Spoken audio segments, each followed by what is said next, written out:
m'appelle Gaëlle.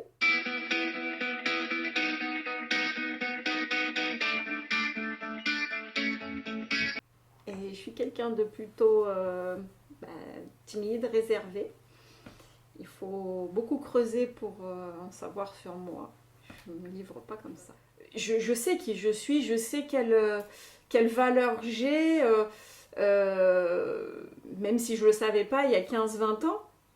Mais aujourd'hui, même si je ne suis pas très âgée, je sais quand même qui je suis. Mais voilà, il y a certainement des choses que je ne sais pas de moi et que j'apprendrai au fil du temps.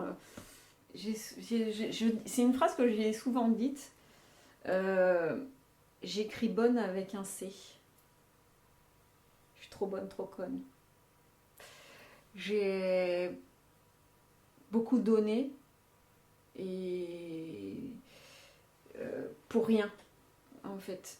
Parce que ben, j'ai ce côté où je veux toujours aider et puis des fois je me suis fait de nombreuses fois avoir et du coup mais bon ça m'empêche pas de continuer parce que je suis comme ça. Alors qu'on se souvienne peut-être que ben, finalement j'étais quelqu'un de bien, tout simplement. Je suis une personne qui est sociable déjà, donc du coup, et qui prend pas toujours tout au sérieux, même si on peut penser le contraire. Je pense qu'il y en a plein qui pensent le contraire. Donc, je pense que, par exemple, au niveau professionnel, je pense que je peux apporter parfois de la bonne humeur. Et même dans la vie privée, ça peut être ça aussi. Je suis un peu faux-folle parfois. C'est chose qu'on ignore quand on me croise dans la rue. On a à mille lieues d'imaginer que je puisse être un peu déjantée. C'est souvent ma raison qui m'arrête sur beaucoup de choses parce que des fois je voudrais justement partir, faire plein de choses et non. Mais c'est handicapant. C'est handicapant. Je trouve que d'être trop raisonnable, c'est handicapant. Bah, je crois au bonheur. Je sais qu'il peut être présent, donc, puisque bon, je suis quand même heureuse. Avec parfois, on a tous des moments où on est malheureux, mais voilà, donc je crois au bonheur, je crois en l'amour, je crois en moi. Je sais que je peux arriver à faire plein de choses, mais je pense que j'en ai pas assez conscience en fait. Ça dépend des jours. Il y a des jours où on se dit non, mais je suis incapable de faire ça, de toute façon, je suis une grosse nulle. Et puis un jour, non, mais t'es capable, t'es tout à fait capable, c'est dans tes cordes. Non, t'as tout à fait la capacité de faire ça ou ça, quoi. Donc, vas-y, fonce.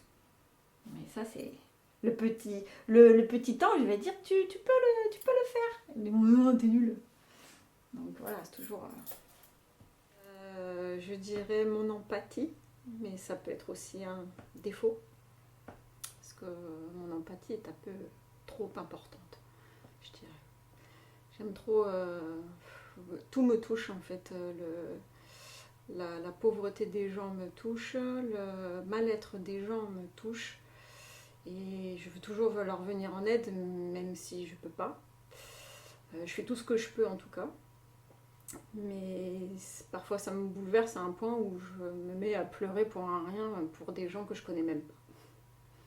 Je sais faire pas mal de choses en fait, je pense. Je touche un peu à tout, je suis aussi bien manuelle que sur certaines choses cérébrales. Et je touche un peu de tout. Au niveau manuel, j'aime tout ce qui est bricolage, la peinture, l'art abstrait, le chant, la musique. Y a pas, oui, je touche à pas mal de choses finalement, mais sans aller forcément jusqu'au bout parce que je n'ai pas appris. Je suis assez autodidacte. Non, moi je m'adapte très vite. Oui. C'est vrai que j'ai cette faculté-là, même c'est dans un emploi aussi. S'il y a quelque chose que je ne sais pas faire, j'apprends très vite en fait. On me montre et je sais. je pense avoir la faculté de reproduire en fait les choses qu'on me montre en fait. J'ai du mal à m'affirmer parce que justement j'ai vraiment pas confiance en moi et je travaille là-dessus depuis que je suis jeune pour pouvoir, pas en imposer, mais justement aller montrer que oh je suis là, je suis pas transparente. Et donc c'est vrai qu'avec le temps, on arrive à avancer de ce côté-là. J'ai fait des progrès, je pense. Depuis petite, aujourd'hui, je pense que j'ai fait du chemin. Je m'exprime pas forcément comme il faut quand je veux quelque chose. J'ai tendance à- je suis assez directe, brute de décoffrage. Et du coup, ben, moi je dis ce que je pense comme ça vient et je réfléchis pas. Et très souvent, c'est pas dit de la façon dont je pense. Et du coup, c'est mal, ça peut être mal perçu et on m'a fait savoir que non, c'est pas comme ça. Si tu le disais autrement, ça passerait peut-être mieux. Ok. Bon. Donc je travaille dessus, mais c'est un travail de longue haleine, je pense.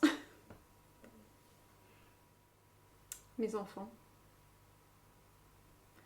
De la joie comme de la tristesse, puisque ça passe par plein d'émotions. Mais ce sont mes enfants qui m'apportent le plus de bonheur, de joie. Et après le chat. On y revient. Ouais. Tout ce qui se passe dans le monde, toutes ces guerres, ces batailles, c'est la pauvreté. J'aimerais qu'on vive dans un monde de bisounours en fait. Ça serait top. Je pense de perdre mes enfants. Ouais. Ça serait peut-être de perdre mes enfants. Ouais. C'est ma raison de vivre en fait. Donc quand on ne connaît pas ce sentiment quand on n'en a pas, mais une fois qu'on en a, c'est on fait tout pour eux. Enfin, du moins pour ma part, je ferai tout pour eux. Le mensonge, le- la jalousie, je déteste ça. L'injustice, ça me met en colère. Euh, il y a des choses qu'on ne comprend pas aujourd'hui, qui sont encore là aujourd'hui, alors que ça ne devrait plus exister, ou inversement. C'est on peut être en colère pour plein de choses. Quand on voit tout ce qui se passe, ouais, oui, l'injustice, là, ils vont prendre 20 ans pour rien du tout, et d'autres qui vont prendre 2 ans alors qu'ils ont fait des choses énormes, d'autres qui vont pas être punis, ou alors les gens qui n'ont pas à manger, et quand on voit que les restos du cœur, ça fait déjà 35 ans que ça existe, mais, mais c'est pas possible, quoi. Ça devrait plus exister. Quand on voit des gens qui gagnent des milliers d'argent, millions voire, et d'autres qui sont là, qui sont à la rue, bon après il y en a qui font le choix d'être à la rue. Mais eux, je vais pas les plaindre. Mais par contre, oui, le monde est injuste. Et ça met en colère. Et je ne supporte pas, c'est ce qui me met très en colère, les gens qui profitent des autres. Je déteste ça et je serais prête à aller leur dégommer la tronche, quoi, parce que je peux pas. Ça me désole et j'ai mal. Et après, il y a mon empathie qui arrive et moi, t'as touché une personne que j'apprécie, même si j'apprécie pas de toute façon, on profite pas des gens, quoi. Je pense de pas avoir fait ce que j'aurais voulu faire comme métier. Parce que malheureusement, j'ai pas pu faire les études que je voulais faire et du coup, ça me brime un peu, quoi. Je voulais travailler dans la publicité et ben, j'ai pas pu faire ces études-là et je me suis retrouvée à devoir faire quelque chose que je ne voulais pas. Aujourd'hui, j'en vis très bien, ça me plaît, mais c'est vrai que j'aurais préféré travailler dans la publicité. Parce que c'était pas dans les moyens de mes parents. Tout simplement. Physique, mes atouts, je sais pas. Alors, j'ai envie de dire mes yeux parce qu'on me l'a souvent dit. Alors, depuis que je suis jeune, on m'a dit ah, t'as de beaux yeux. Bon, qu'est-ce qu'ils ont mes yeux? Ils sont bleus, et alors? Et je suis pas la seule à avoir des yeux bleus. Si on s'amuse à dire t'as de beaux yeux à tous ceux qui ont les yeux bleus, on n'a pas fini, quoi. Jusqu'au jour, mais il n'y a pas si longtemps que ça, hein. Quand je dis il n'y a pas si longtemps, c'est parce que je suis assez vieille déjà. Mais il y a peut-être 15 ans, une quinzaine d'années, où on m'a dit, j'ai posé la question, pourquoi tu trouves que mes yeux sont beaux? Bah, je sais pas, il y a des petites taches blanches tout autour de l'iris, ça fait comme des petits diamants. Je vois, ouais, c'est bon, ouais. À d'autres, mais non, je te promets.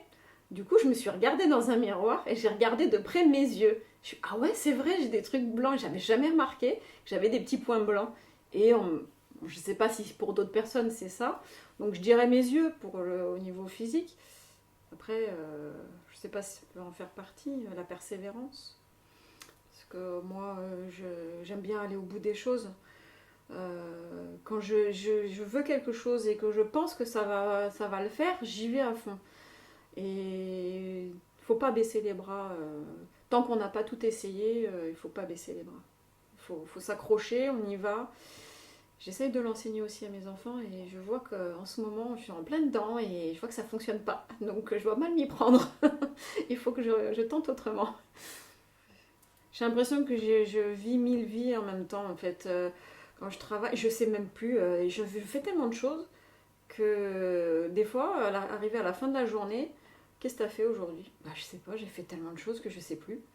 Limite, si je me le listais, je ne reviendrais pas que j'ai fait tout ça. Je rentre du travail, ben, je m'occupe de la maison, j'ai des choses à la maison à faire. Après, j'ai mes activités en dehors, comme bah, le chant qui me prend beaucoup de place dans ma vie parce que j'aime tellement ça que j'ai tendance à trop m'investir. D'ailleurs, que ça peut embêter la famille. Donc du coup, j'ai essayé de beaucoup diminuer ce temps passé chez moi où je chantonne.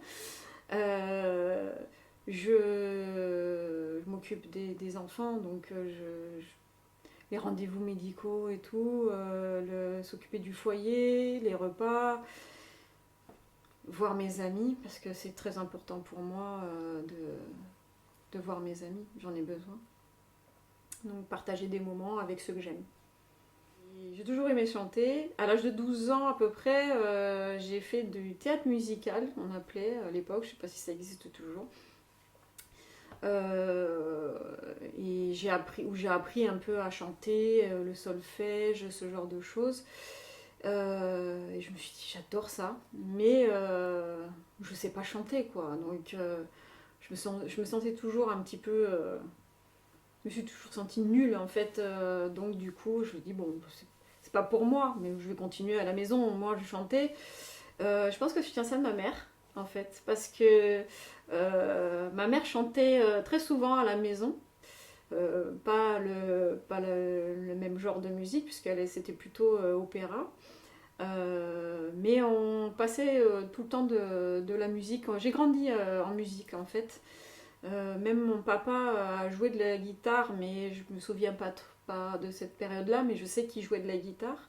Donc au fond, il y a toujours eu un peu de musique chez moi. Et c'est plus tard, en fait, tout en continuant. Moi, je suis une chanteuse de voiture à la base. Je suis pas une chanteuse de salle de bain, mais une chanteuse de voiture. Et du coup, après, j'ai jamais cessé. Et quand j'ai vu que je pouvais apprendre à chanter, grâce à une école de chant, pour pouvoir apprendre enfin à chanter. Et bon, bah, ça se fait pas du jour au lendemain. Ça fait déjà 3 ans et il y a encore du chemin à faire, mais en tout cas, je me régale. Je m'épanouis dans le chant, en tout cas, et ça aide. C'est thérapeutique aussi, le chant. Ça aide beaucoup. En fonction des chansons qu'on choisit aussi, ça permet d'extérioriser certaines choses. Et j'aime ça. Après, en dehors du chant, j'ai pas de passion. J'ai des hobbies, mais pas de passion. Je n'irai pas jusque-là, puisque j'aime bien voilà, tout ce qui est artistique. La peinture, la création, j'aime quand il y a de la créativité, j'aime créer, j'aime bricoler, donc des hobbies, mais pas d'autres passions que le chant. Le chant est vraiment une passion. Il y a un moment donné de ma vie, je voulais faire wedding planner. Et parce que ce qui me plaisait là-dedans, au départ, il y a 20 ans, hein, il n'y avait pas tous les wedding planners qu'il y a aujourd'hui. parce que j'aimais tout ce qui est organisation, puisque je suis quelqu'un d'assez rigoureuse, carrée, donc du coup j'aimais bien organiser, et à cette époque-là j'ai organisé un mariage et un baptême, et ils m'ont fait confiance du début jusqu'à la fin sur tout ce qui était décoration. Donc j'ai fait des faire-part jusqu'à la décoration de la salle, quoi. Et ça, j'ai adoré. Chiner des choses à droite à gauche, fabriquer.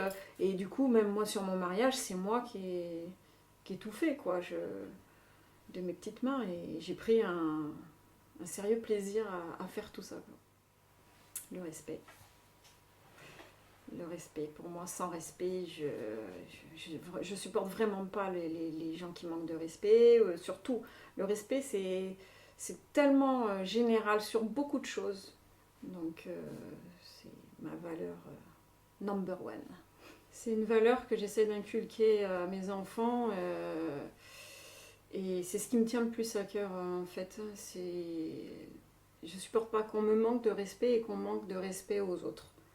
Ce qui rejoint aussi mon côté empathie. Mais ouais, le respect, c'est pour moi la plus grande des valeurs.